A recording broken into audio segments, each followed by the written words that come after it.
घेऊन आलो आहे तुमच्यासाठी आणखीन एक पॉडकास्ट. लामण डेव्हलपर्स प्रस्तुत लेक बाहेरचा कट्टा आणि आर्यवर्त हेरिटेज फाउंडेशन संलग्न आपण पॉडकास्टची सिरीज करत आहोत की ज्या सिरीजमध्ये आपण वेगवेगळ्या नारीरत्न पुरस्कार विजेत्या महिलांचा जीवन प्रवास समजून घेत आहोत. आतापर्यंत आपण खूप वेगवेगळ्या प्रकारचे नारी किंवा महिलांचे पूर्ण जीवन प्रवास पाहिलेले आहेत, ज्याच्यामध्ये आपण व्यवसाय करणाऱ्या पाहिल्या, डॉक्टर्स पाहिले, त्यांच्याशी हितगुज चालली, अगदी रिक्षा चालवणाऱ्याही महिलेचे आपण पॉडकास्ट कव्हर केले आहे. तशाच एका बहुआयामी व्यक्तिमत्व जे आज शासकीय सेवेमध्ये आहेत गेली 12 ते 15 वर्ष आणि त्यांचा जीवन प्रवास आज आपण समजून घेण्याचा प्रयत्न करणार आहोत. तर सगळ्यात पहिल्यांदा आपण त्यांचं आपल्या या व्यासपीठावरती स्वागत करूया. नमस्कार, तुमचं या व्यासपीठावरती खूप स्वागत आहे. आपल्या आज ज्या अतिथी आहेत त्यांचं जर आपण नाव बघायला गेलो तर केतकी दामके हे त्यांचं नाव आहे आणि सध्या तर कल्याण डोंबिवली या परिसरामध्ये शासकीय सेवक म्हणून काम करतात. त्यांचा आयुष्याचा प्रवास किंवा त्यांचं लाईफ जर्नी, त्यांचा नोकरीचा प्रवास आपण जाणून घेणारच आहोत. पण त्याआधी आपण थोडंसं ना त्यांचं एज्युकेशनल बॅकग्राऊंड, फॅमिली बॅकग्राऊंड जाणून घेण्याचा प्रयत्न करू. तर मॅडम, तुमची शाळा कुठली, कॉलेज कुठलं, माहेर कुठलं? सर्वप्रथम नमस्कार, माझं नाव सौ केतकी भरत धानके. माझं माहेरचं नाव आहे शर्मिला मोतीराम जाधव. अच्छा. माझा जन्म भिवंडी तालुक्यात वाहुली गावी झालाय. तिथे माझं प्राथमिक शिक्षण झालं 4थी पर्यंतचं जिल्हा परिषद वाहुली शाळेमध्ये झालं. त्याच्यानंतर भिवंडीला पद्मश्री अण्णासाहेब जाधव ही मोठी शैक्षणिक संस्था आहे, तिथे माझं 12वी पर्यंत शिक्षण झालं आणि 5वी ते 10वी मी वसतिगृहात राहून शिक्षण घेतलं. Hostel life. आम्ही तिघी बहिणी. तिघी बहिणी आहोत. मी 2 नंबर, माझी मोठी बहीण पण. आम्ही तिघी शासकीय सेवेत आहोत. अच्छा. हा. आणि त्याच्यानंतर मग मी माझं कॉलेज जे BA पर्यंतचं जे कॉलेज आहे ते BNN कॉलेज, त्याच संस्थेचे संलग्न BNN कॉलेज महाविद्यालय भिवंडी येथे माझं झालं. त्याच्यानंतर मग BPEd म्हणजे physical education, bachelor of physical education, ते माझं ग्रॅज्युएशनची डिग्री. हा, जसं BEd आहे तसं मराठी आणि स्पेशलायझेशन फिजिकल एज्युकेशन हे माझं झालं मुंबईला BPCA कॉलेज वडाळा इथे झालं माझं शिक्षण. सो मग हे शिक्षण घेता घेता करिअर ठरवलेलं काय करायचं किंवा काय माइंडसेट होता? असा काही माइंडसेट नव्हता की हेच करायचं तेच करायचं, फक्त शिक्षण घ्यायचं. आणि मी बाहेर राहून, म्हणजे माझे आई वडील आहेत ते सुद्धा शासकीय सेवेतूनच सेवानिवृत्त आहेत, पण त्यांनी गावात राहून नोकरी केली. माझ्या आईचं शिक्षण लग्नानंतर वडिलांच्या मार्गदर्शनाने झालं आणि आम्ही तिघी बहिणी आणि नंतर आमचा एक लहान भाऊ आहे, तो पण सिव्हिल इंजिनियर आहे. पण त्यांनी कधी असा भेदभाव नाही केला की मुली आहेत म्हणून, म्हणजे असं होतं तेव्हा होतं. तर माझा 84चा जन्म आहे, त्या पिरियडमध्ये म्हणजे मुलींचं शिक्षण वगैरे यावर थोडं, पण त्यांनी तसा कधी विचार नाही केला. आणि गावात फक्त प्राथमिक शिक्षणाची सोय असल्यामुळे शिक्षण चांगलं होण्यासाठी त्यांनी आम्हाला हॉस्टेलला आणि पूर्ण म्हणजे सपोर्ट केला. तुम्ही जे कराल ते चांगलं व्यवस्थित करा, शिक्षण घ्या. आणि माझी आई सुद्धा बालविकास प्रकल्पामध्ये सुपरवायझर होती, ग्रामीण प्रकल्पामध्ये. त्याच्यामुळे ती अंगणवाडी कार्यकर्ते आधी होती, नंतर मग निवड मंडळाची एक्झाम देऊन ते सुपरवायझर प्रमोशन झाले. त्याच्यामुळे ते एक बॅकग्राऊंड होतं की माहिती होतं काय काय नाही. ते कामाचं ठरवलं की नाही आपण आता गव्हर्नमेंटच्या एक्झाम्स देऊया? मी टीचिंग फील्ड मध्ये आधी होती. कॉलेज झाल्यानंतर मी प्रायव्हेट कोचिंग क्लासेस मध्ये एका स्कूलमध्ये सुद्धा टीचिंगचं काम केलं. त्याच्यानंतर आपल्या ट्रायबल डिपार्टमेंट, आदिवासी विकास विभागाची जव्हार तालुक्यात एक शाळा, निवासी शाळा, जव्हार, अत्यंत दुर्गम भाग, तिथे मी 6 महिने तासिका पद्धतीवर शिक्षिकेचं काम केलं आणि तिथे मी राहून केलं ते, कारण मी स्वतः हॉस्टेलला राहिलेली असल्यामुळे मला त्या मुलींमध्ये मी स्वतः राहिली, कारण मला त्यांचं सगळ्याला माहिती होतं कसं काय.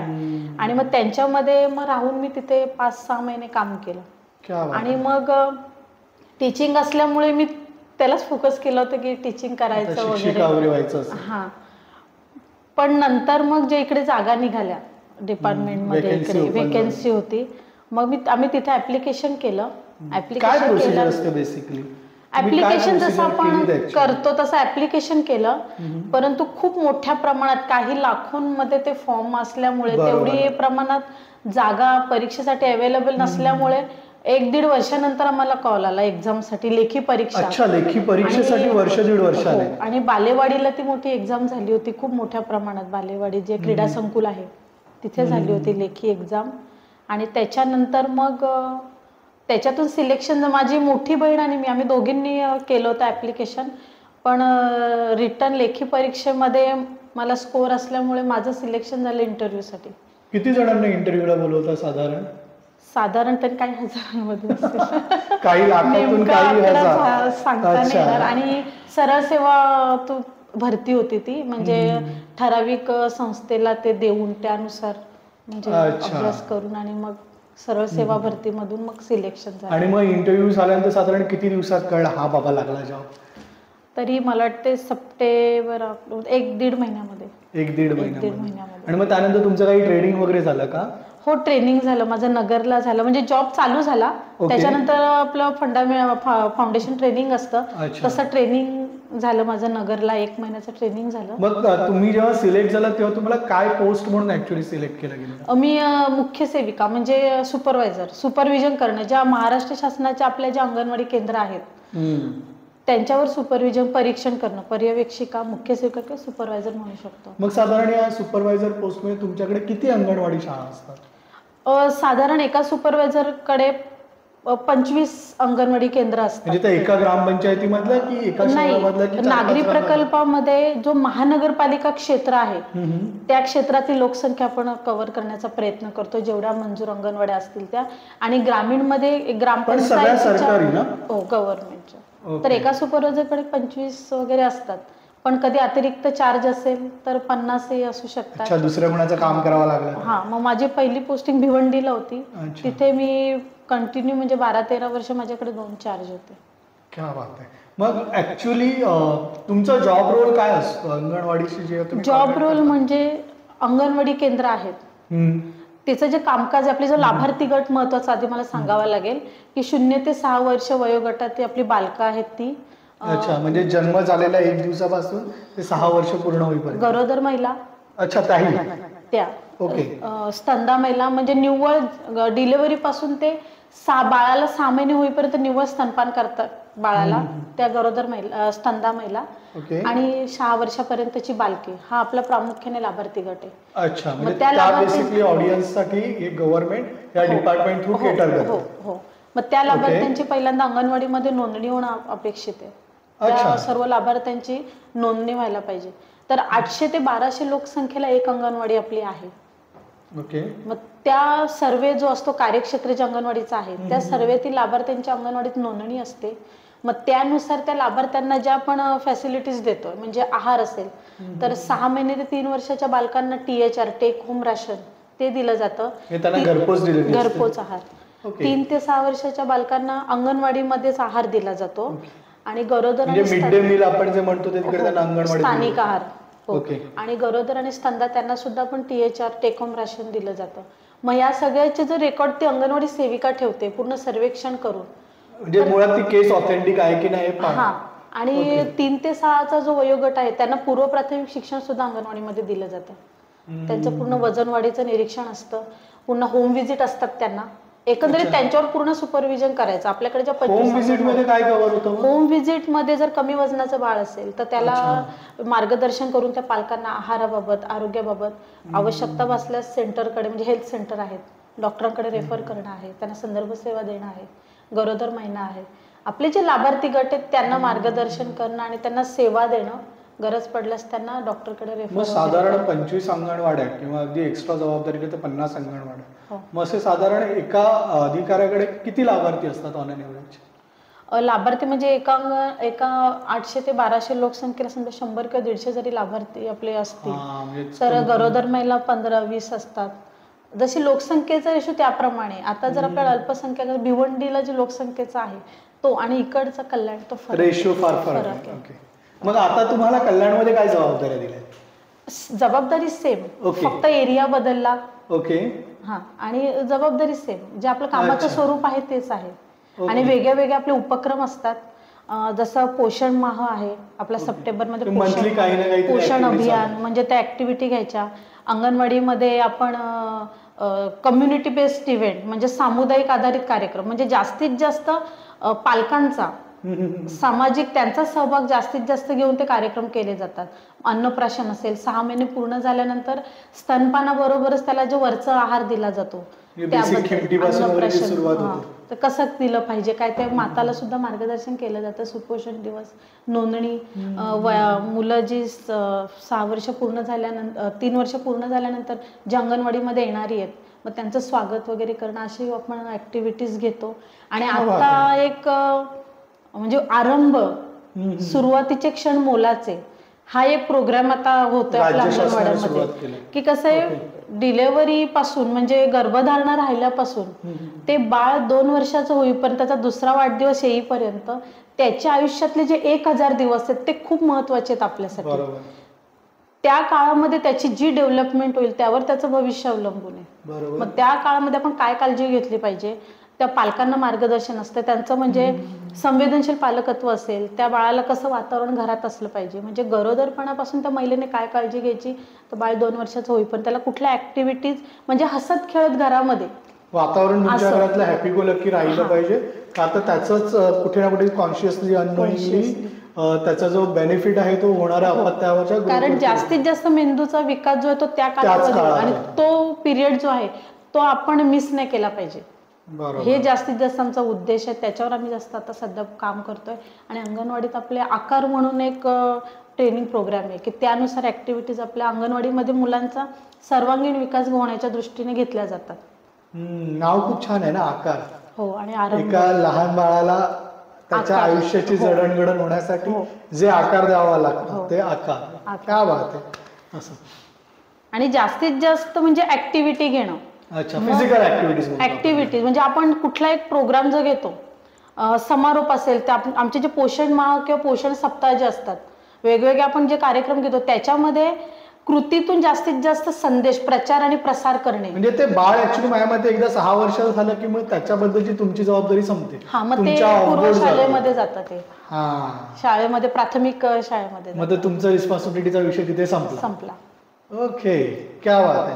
मग बऱ्याच जणांना नोईंगली अननोईंगली असं वाटतं की हा बाबा मला मुलगी झाली आहे, मग गव्हर्नमेंट काहीतरी बेनिफिट देतं. मग असे खरंच काही प्रकल्प असतात, काही योजना असतात? आहेत ना. माझी कन्या भाग्यश्री म्हणून ही जी एक योजना आहे, त्याच्यामध्ये आपण एक मुलगी किंवा 2 मुलींवर फॅमिली प्लॅनिंगचं ऑपरेशन केल्यानंतर, आवश्यक ते कागदपत्रांची पूर्तता केल्यानंतर त्यांना ठराविक रक्कम, त्या योजनेचा लाभ दिला जातो. आणि ठराविक रक्कम त्या पालक आणि त्या मुलीच्या नावे जे अकाउंट काढलं जातं, बेसिकली हे जॉईंट अकाउंट असतं. आणि मग ठराविक रक्कम तुम्ही काढू नाही शकत, नाही करू. 18 वर्षाची मुलगी झाल्यानंतर मग ती रक्कम मिळते. म्हणजे हे केलं जातं. एक लेक लाडकी, त्या पद्धतीने तसं केलेलं. हो, लेक लाडकी आता एक योजना आली नवीन. अशा योजना आहेत आपल्या. आणि एक प्रधानमंत्री मातृवंदन योजना आहे की त्याच्यामध्ये गरोदर महिलेची नोंदणी झाल्यानंतर तिला आरोग्य, आपले जे सेंटर असतात तिकडनं तिची पूर्ण कागदपत्र पूर्तता करून फॉर्म भरला जातो. आणि तिला पण ठराविक प्रत्येक चेकअप तिचे जे आहेत, ठराविक चेकअप जे आहेत ते तिथे झाल्यानंतर मॉनिटर होतात. हा, आणि मग तिला ती रक्कम अकाउंटला जमा होते. बेसिकली तुम्ही कुठेतरी पार्टिसिपेट करावं, त्यासाठी गव्हर्नमेंटला सुद्धा तुम्हाला सुद्धा थोडीस मदत करण्यासाठी फायनान्शियल काहीतरी द्यावं लागतं की बाबा हे करता येईल. तर त्याच पद्धतीचा हा थोडासा विषय आहे. सो हे सगळं करत असताना किंवा या पोस्टवर असताना तुम्हाला सगळ्यात असं वाटतं ना की एक क्षण असतो कुठला तरी की त्यावेळी आपल्याला वाटतं की नाही, मी या पोस्टवर होते किंवा या ठिकाणी अशा पद्धतीने कार्यरत होते म्हणून मी हे काम करू शकतो. तर असा एखादा कुठला मुवमेंट, अशी एखादी सिच्युएशन? म्हणजे मला 1-2 किस्से सांगायला आवडतील. की आपण नोकरी करतो त्याचा आपण मोबदला घेतो, बरोबर आहे, पण जे अवेअरनेस आहे ते करत असताना एक म्हणजे आपण एक सेवा पण होते आपल्याकडून. कारण त्या लाभार्थ्यांपर्यंत ते पोहोचणं किंवा पोहोचण्याचा आपण प्रयत्न जो करतो तो जर यशस्वी होत असेल, त्या संधी आपल्याला मिळत जातात. जसं आपण काम करत जातो तशा आपल्याला संधी उपलब्ध होतात. आणि तो जो एक आनंद असतो ना, तो खूप वेगळा असतो. मी भिवंडीला असताना आम्ही सखी स्नेह संमेलन केलं होतं. बालविकास प्रकल्पाधिकारी राऊत सर होते त्यावेळेस. माझी मैत्रिणी तृप्ती भोये, ती पण मुख्य सेविका आहे, आपल्या ग्रुपला सदस्य आहे. तर आम्ही पूर्ण म्हणजे प्रोग्राम केल्यानंतर अशा माझ्या कार्यकर्ते अंगणवाडी सेविका आहेत की त्या 50च्या पुढे आहेत, 55-60 वयोपर्यंतच्या पण आहेत काही. मग त्यांना जे सोबत घेऊन काम करतो, महिलांचं कसं असतं की मला जमेल का मॅडम, आम्ही करू का, कारण ते उपक्रम घेताना डान्स वगैरे नाटिका याच्या माध्यमातून आपण तो संदेश देतोय, मग त्यांचा सहभाग घेणं जास्त अपेक्षित आहे.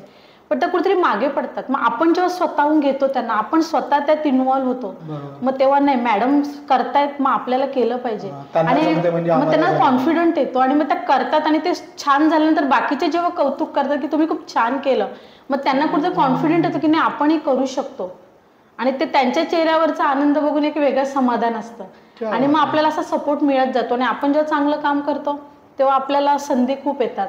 का आम्हाला जागेचं असतं की जागा बघण्यापासून म्हणजे कार्यक्रमासाठी हॉल विनामूल्य, आणि मग ते सगळं ऍडजस्ट करून बजेट त्यानुसार आम्हाला करावं लागतं. पण आतापर्यंत अशी कधी अडचण आली नाही, कारण आपण जे काम करतो ते कोणीतरी कुठेतरी बघत असतं, आणि जे आपण जनजागृती करतो की नाही तुमचं हे काम चालतं असं आम्हाला याच्यापूर्वी आधी माहिती नव्हतं, अशा ज्या प्रतिक्रिया येतात त्या कुठेतरी वाटते की नाही आपण इथपर्यंत पोहोचण्याचा प्रयत्न केला. आणि दुसरा एक होता की 8 मार्च 2018 मध्ये जागतिक महिला दिनानिमित्त आम्ही भिवंडीमध्ये महिलांसाठी मिनी मॅरेथॉन आयोजित केली होती. एक धाव आरोग्यासाठी ही टॅगलाईन होती त्याची, आणि सगळ्या महिला म्हणजे जवळजवळ 550 ते 700 महिलांनी सहभाग घेतला. आणि विशेष म्हणजे ज्या देह विक्री करणाऱ्या महिला आहेत त्या एका NGO मार्फत त्यांनी सहभाग घेतला, आणि पहिला 1 ते 10 महिलांमध्ये त्यांचे नंबर आले होते. त्यांना तो त्यांचे नंबर आलेले होते, आणि तेही आम्ही सगळं म्हणजे परमिशन घेण्यापासून ट्रॅफिक पोलीस, तिथले महानगरपालिका, सगळ्या आरोग्य विभाग डॉक्युमेंटेशन असतं सगळं करून तो एक वेगळा अनुभव होता आमच्यासाठी. म्हणजे ते पण आम्ही करण्याचा प्रयत्न केला होता, सक्सेस झाला त्या वर्षी. मग एक शासकीय एम्प्लॉईला या सगळ्या परमिशन घेणं थोडं सोपं जातं का? सोपं असं काही नाही, पण त्यांना पण म्हणजे त्यांचे काम आहे, त्यांचे जे प्रश्न आहेत त्यांचे तुम्ही का करता काय ते सगळं सांगावं लागतं आपल्याला. डॉक्युमेंटची परमिशन आहे त्या घ्याव्याच लागतात, त्यांची पूर्तता झाल्यानंतरच सगळं. पण तो एक छान प्रयत्न होता. तो पुन्हा कधी करण्याचा प्रयत्न आहे का? परत आहे भविष्यात. आता मी कल्याण एकात्मिक बालविकास प्रकल्प कल्याण डोंबिवली नागरी इथे आता मी जुलैपासून आहे, तर बघूया भविष्यामध्ये असे उपक्रम वगैरे तुम्हाला पाहायला मिळाले तर ते कुठेतरी पडद्यामागचा कलाकार म्हणून तुम्ही केतकी मॅमला नक्की बघाल. आणि सगळ्यात महत्वाची गोष्ट म्हणजे शासकीय सेवेत असणं आणि पगार मिळतो म्हणून काम करणं, हे किती आपण म्हटलं तरी पण त्यामध्ये सुद्धा आपला कुठेतरी जीव ओतणं, मनापासून काम करणं, आणि ते करत असताना कुठेतरी एक फुलफिलमेंटची फिलिंग असणं, की त्याच्यामधून तो एक सेटल लाईफचा एक भाव असतो की आपण कुठेतरी आपण ज्या समाजातून आलो त्या समाजाला कुठेतरी योग्य पद्धतीने कॉन्ट्रीब्युट करतोय याचं भान ठेवणं, असं एक व्यक्तिमत्व खरंच या माध्यमातून त्यांचं. हा बोला प्लीज. मला एक सांगायचंय की आम्ही सप्टेंबर 2022 मध्ये पोषण अभियानाचा पोषण माहाचा जो समारोप कार्यक्रम होता तर तो आम्ही भिवंडीला जो केला होता, तर तिथले कपिल पाटील फाउंडेशनचे जे माननीय सुमित पाटील साहेब आहेत त्यांनी मला जागा उपलब्ध करून दिली, खूप छान सहकार्य केलं त्यांनी. मग त्यांनी आमची जी पूर्ण कन्सेप्ट बघितली, एवढे छान उपक्रम की त्यांना खूप आवडलं ते, की एवढे छान तुमच्या सेविका वगैरे सगळं तुम्ही लोक कामं करता, त्यांनी खूप कौतुक केलं. आणि मग त्या कार्यक्रम बघितल्यानंतर त्यांनी आम्हाला माननीय केंद्रीय राज्यमंत्री कपिल पाटील साहेब यांचा व्होकल टू लोकल हा प्रोग्राम होता त्यावेळेस, तर त्यांनी आम्हाला दुसऱ्याच दिवशी विनामूल्य आमच्या डिपार्टमेंटचे आपल्या ऑफिसचे ज्या योजना आणि सेवा आहेत किंवा लाभ आपण लाभार्थ्यांना काय देतो हे जास्तीत जास्त प्रचार करण्यासाठी आम्हाला एक म्हणजे स्टॉल त्यांनी विनामूल्य 2 स्टॉल दिले तिथे. लगेच त्यांनी आम्हाला आमंत्रित केलं की तुम्ही अशा मंत्री साहेबांच्या कार्यक्रमात तुम्ही स्वतः येऊन ते तुम्ही करू शकता प्रदर्शन. आणि खूप छान संधी मिळाली, खूप छान अनुभव होता.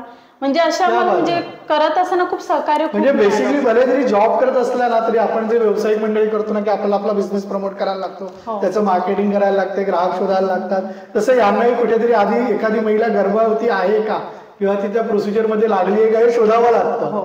आणि तिथून त्यांचं ते आपण ज्याला कस्टमर म्हणतो ते त्यांच्यासाठी त्यांच्या सेवेचा एक पोर्टफोलिओ व्हायला सुरुवात होते.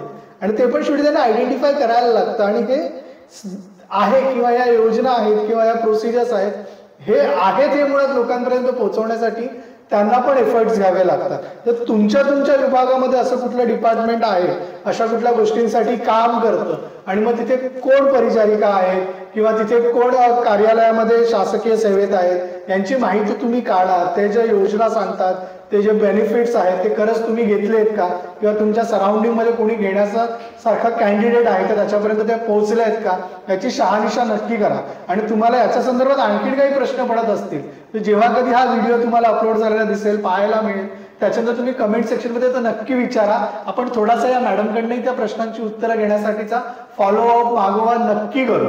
हो नक्की. आणि मला माहिती आहे की ते तेवढ्याच पोटतिडकीने आपल्याला सहयोग करतील.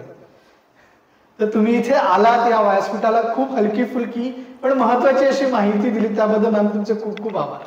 सर, तुम्ही मला ही संधी दिली आणि माझ्या डिपार्टमेंटच्या ज्या काही योजना आहेत त्या इथे व्यक्त करण्याची, त्याचा प्रचार प्रसार करण्याची जी संधी दिली त्याबद्दल मी तुमचे सर्वांचे आभार मानते. धन्यवाद.